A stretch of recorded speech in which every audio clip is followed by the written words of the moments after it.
Laguna Lake Expressway. Okay? Laguna Lake Expressway, ang Kalamba Baywalk po. Laguna Lake Expressway. Ito po yung tinatawag na Ngayon ay 7 May 2026. Okay? Thursday. Purpose nito, ito Road yung ng Metro YouTube. Manila hanggang sa Calamba City, Laguna. Sagig, ito pang balon. Yung kulay pula kabayan, yan po yung Laguna Lake Expressway. So, kapag galing kayo sa Taguig at pupunta kayo ng Calamba, Laguna, pwede na kayo tumawag dito.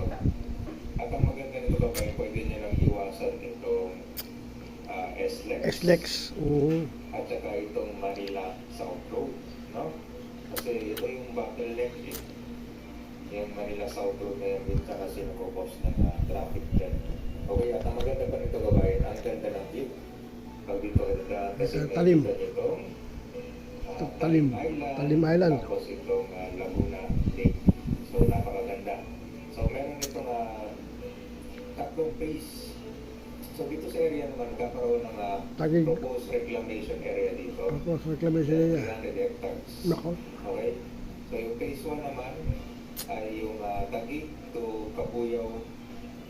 Tapos yung phase 2 ay Kabuyaw to Laguna. Kabuyaw to Laguna. Yung phase 3 naman ay Calamba to Los Baños. Los Baños.